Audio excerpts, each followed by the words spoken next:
Muy buenas a todos. Después que el grupo haya expuesto lo que es la danza en Grecia, ahora vamos a partir lo que sucedió a partir en Roma, con diferentes dioses y diferentes religiones, por ende también con diferentes danzas. Mi equipo está conformado por... Mi nombre es Juan Pablo Morocho. Johnny Darío Vergara Correa. Mi nombre es Cristina Barros. Y yo, Jared Axel Cortés Mora. Hey, antes de empezar de explicar los tipos de danzas que existieron en Roma, primero hay que saber un poco de su historia. Poquito. Comencemos por el comienzo. Sus inicios, su evolución, sus transformations. Todo el mundo conoce el mito del nacimiento de Roma. No, yo no. Todo el mundo conoce sobre el inicio del mito de Roma. Si no lo sabéis, igualmente lo voy a explicar. La historia inicia con el nacimiento del Rómulo y Remo, hijos del dios Marte y de Rea Silvia. Estos gemelos al nacer fueron abandonados a la orilla del río Tiber, donde una loba luperca los encontró y los llevó a su cueva en Palantino, donde los amamantó. Luego de este pasaje de nodriza salvaje, fue hallado por el pastor Faustulio. ¡Oh, por Dios! 2 niños amamantados por una loba luperca. Me las voy a llevar y me los voy a criar como si fuesen mis hijos. ¿Qué? Así lo cuenta la historia. Me veáis así. Poco después, Rómulo y Remo descubrieron que son hijos del dios Marte y se dispusieron a reinstaurar a Numitor en el trono de Alba Longa. Según el mito que para la fundación de Roma, los hermanos latinos aceptaron a cualquier hombre sin importar su condición. Según el mito, uno de los gemelos, Rómulo, trazó límites en la Roma cuadrada. Su hermano Remo vio eso como un desafío. Todo esto los dos combatieron. Hola y bienvenidos a este confortamiento histórico. 2 hermanos pelearán a muerte por el control absoluto de Roma. Mi lado izquierdo. Rómulo, personaje que vivió antes de la época de la Edad Media y sus medidas no están en Wikipedia. Y a mi lado derecho tenemos a... Remo, hermano de Rómulo, y no estamos hablando del deporte. Y otro que quiere ganarse el lote. Empieza el combate. Rómulo le hace una distracción. ¡Mira! ¡Júpiter! Remo cae con facilidad. Y Rómulo aprovecha el momento. Tenemos un ganador. Así fue como Rómulo mató a su propio hermano y se hizo control absoluto de Roma. El pasaje final de este mito se basa en el rapto de las Sabinas. El rapto de estas mujeres fue un episodio mitológico para la fundación de la antigua Roma. Perdón, son las mujeres del pueblo sabino. Sabinas del pueblo sabino. Se dice que cuando los fuertes romanos fueron terminados, hace mucha calor, los latinos se dieron cuenta de que tienen el deber de poblar esta ciudad, empresa que demandaba la presencia de mujeres.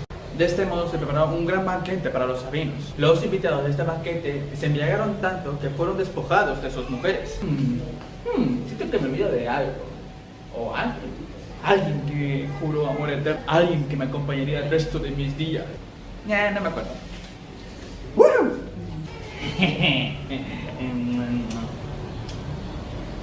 Oigan, ¿alguien ha visto a mi mujer?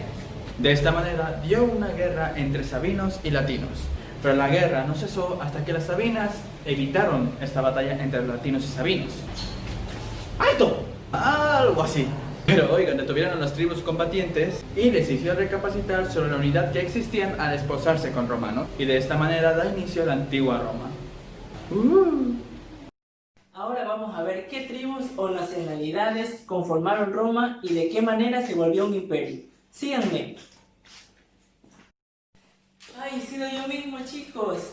Pues les voy a explicar. Son los latinos, los sabinos provenientes de Asia y de Indoeuropa y por último los etruscos. Cuando sucedió lo del rapto de las Sabinas, cuyas eran las mujeres de los pobladores del reino sabino, cuando terminaron los romanos, los latinos fueron a invadir esa población para demandar la presencia de todas las mujeres de esa ciudad. Y pues de este modo se preparó un gran banquete para los sabios. Y en dicha ceremonia los invitados se embriagaron tanto que sus mujeres los desposaron. ¡Qué borrachos! ¡Qué barbaridad! Y eso trajo consecuencias, una guerra entre latinos y sabinos, cuya guerra fue evitada por las sabinas, quienes son las que hacen entrar en razón a los pueblos combatientes, explicándoles la unidad que existía al desposar a los romanos. Y es así, chicos, como de esa manera damos inicio a la historia de la antigua Roma.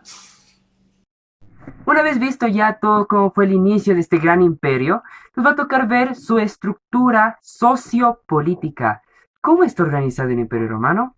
¿Quiénes dominaban en esta gran escena? Vamos a verlo ahora.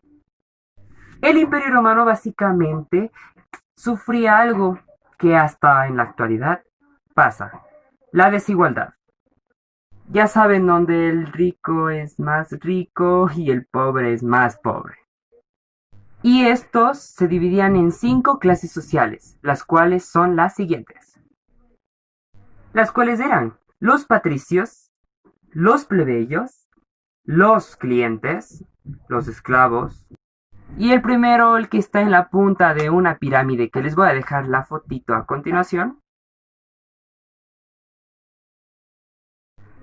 Como número 1 tenemos a los patricios. Los patricios fueron los que predominaron en esta escala y prácticamente eran los que tenían todos. Su nombre viene de pater o padre, de los fundadores de este gran imperio romano.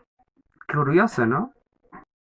Eran los que más dinero tenían, o sea, los más ricos, y eran los únicos que se les consideraba parte de la realeza o del clero.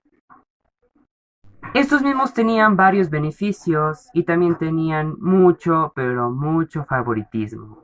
Prácticamente, si ellos lo decían, se lo hacía. Curioso. Y también algo muy importante que hay que hablar sobre ellos es que ellos eran los que cobraban los impuestos en el Imperio Romano. O sea, se hacían mucho más ricos. En el puesto número 2 tenemos a los plebeyos. Los plebeyos prácticamente se les podría denominar como la clase social media. Eran prácticamente agricultores, artistas y mercaderes que vivían del día a día y de sus labores diarias. Y estos mismos tenían varias funciones, pero en cuanto a política no tenían opinión ni voto. Solamente podían hacer como presencia, pero nada más.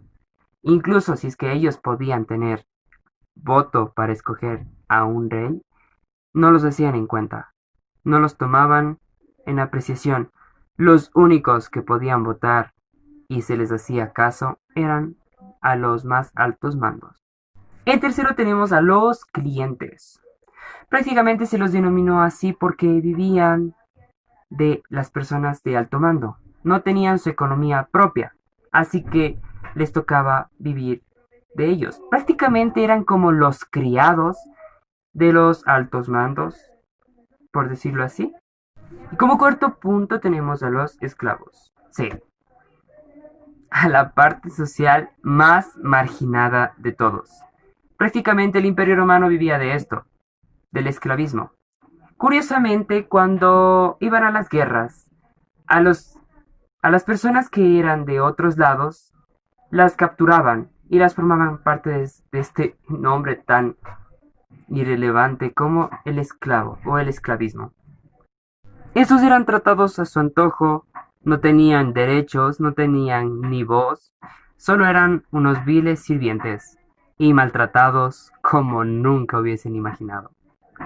Y algo muy curioso, luego de esto, ellos los vendían en mercados, como si fueran alguna cosa irrelevante, como si fueran una fruta o algún animal. Y ellos los vendían. Y si es que había compradores y el comprador en un futuro lo liberaba, a estos se los denominaba los libertos, porque ya eran esclavos libres. Así que es algo muy curioso. Todas estas clases sociales seguían a un solo líder, que era el rey del Imperio Romano o el emperador.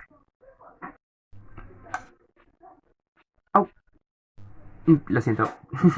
Este rey estaba acompañado por varios senadores, ¿sí?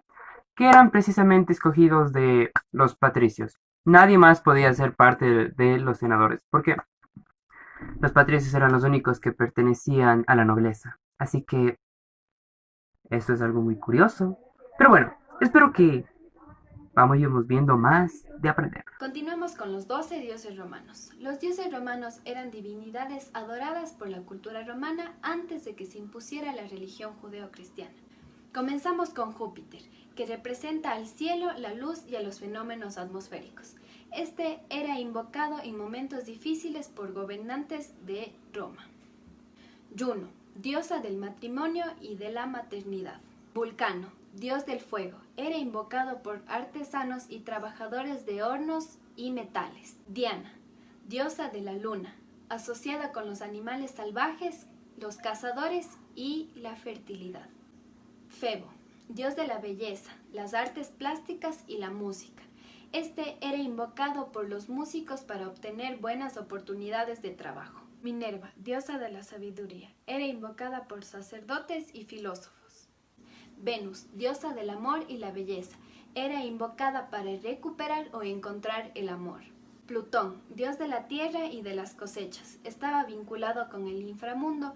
Este era invocado en los funerales para dar descanso a los muertos. Neptuno, dios de los mares y océanos, este era invocado por pescadores para obtener buenas pescas y calmar las aguas. Marte, dios de la guerra, de la potencia viril, de la primavera y de la vida en los campos, este era invocado por los luchadores y guerreros para obtener la victoria. Mercurio, dios del comercio, era invocado por comerciantes para atraer buenas ganancias. Baco, dios del vino y de la danza, este era invocado para mejorar las cosechas de uva y obtener un buen vino. La primera danza que vamos a hablar es la danza hacia el dios Marte. Este dios fue considerado como el dios de... La valentía. ¡Oh! ¡Una cucaracha! ¡Ah! ¡Abuela! ¡Corre, perra, corre! La virilidad masculina. Ya viste, salte. La belleza. Ya viste, salte. La violencia. ¡Au! Oye, ni siquiera te pegué, tú sí me pegaste. El horror. ¡Oye! El derramamiento de sangre. ¡Ay, me corté! Mire. ¡Que no lo ve! La pasión. La perfección. La sexualidad. ¿Vos? Yo no voy a representar eso. Entre otros, esta danza se realizaba en cada primavera. Su danza se basaba en un tripodium, una danza de 3 tiempos, 1, 2, tripodium, que se realizaba mediante sus cantos y sobre todo golpeando sus escudos con sus armas. Al paso del tiempo, esta danza perdió su sentido y se dejó de realizar. Una de las mayores razones fue que las artes religiosas fueron olvidadas y fueron convertidas como artes placenteras. Pero bajo el imperio, esta danza fue recobrada por el interés general. Fueron incluso practicadas por las propias mujeres. Pero no fue hasta los Juegos Circenses donde esta danza cobró su mayor relevancia.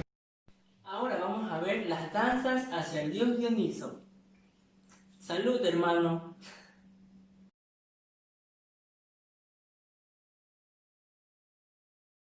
Al inicio de los ritos dionisíacos se basaba en que invitaban a los dioses al bajar hacia el reino humano para que así ellos puedan disfrutar.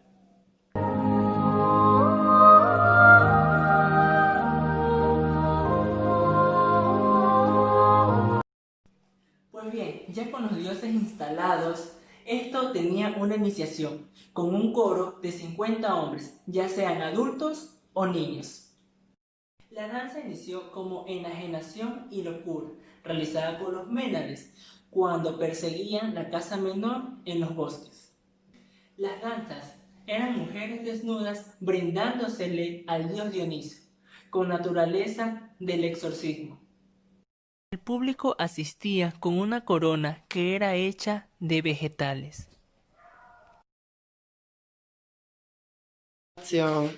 Acción, ya sal, acción. Ya. Al paso del tiempo, estas danzas primitivas realizaban procesiones de Ménades a sátiros. Perdón, es que a veces me olvido. Pues, por último, sacrificaban una cabra. ¿Pueden creer eso? Con el fin de que Dionisos la poseyera. ¿Que la poseyera? Bueno, esto era para que el pueblo pueda comérsela y así poder tener una vida sin hambre. Vamos a verlo.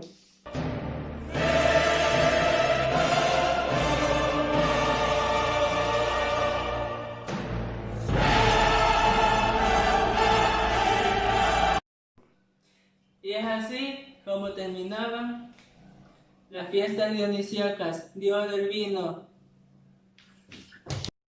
Pues bien, vamos a hablar sobre otro tema, las danzas lupercales. Estas danzas prácticamente nacen en una fiesta, sí, y en una fiesta que está atribuido a la purificación y a la fertilidad del ganado. En pocas palabras, las fiestas de la fertilidad. Los que componían de estas danzas eran prácticamente los pastores. Y sí, muy curiosamente se vestían con pieles de chivo. No, sí, la chivo. Estas fiestas llegaron a convertirse en orgías de faunos y ninfas. No puedo creer. ¡No! Sí. Esto bajo la presencia del dios Pan y de la diosa de la hegemonía. Hegemonía. ¿Lo dije bien? Sí. Todo esto era lo que provocaba el vino del Baco. Curioso, ¿no? O sea, prácticamente esta fiesta era porque estaban un poco tomados de vino. Ahora vamos a hablar de las danzas saturnales, que era un festival anual que se celebraba durante una semana en invierno, a inicios de la época de la siembra. Este festival estaba dedicado a Saturno, protector de la fecundidad, y se realizaba entre el 17 y 23 de diciembre. Mientras duraba el festival reinaba una atmósfera relajada y se suspendían todas las actividades laborales. A lo largo de esta celebración, la gente se intercambiaba regalos y velas encendidas. Saturno también tenía sus sacerdotes salios, que realizaban anualmente danzas de purificación y fertilidad en la época de la siembra en primavera. Danzas teatrales, la comedia. Apareció como competición en las grandes dionisíacas, en torno al 486 a.C. El coro de la comedia tenía mayor libertad y acción. Estaba conformado por 24 miembros, dispuestos en 4 hileras de 6 o en 6 hileras de 4. La danza se llamaba Cordax. A diferencia de la tragedia, era más movida, realizando ondulaciones de la cadera, saltos de los 2 pies y que al salto los talones toquen los glúteos. Danzas teatrales, la tragedia. Se introdujo en el último cuarto del siglo IV antes de Cristo. 3 autores eran anualmente escogidos para competir por el premio a la tragedia. Algo curioso, competir. Gloria.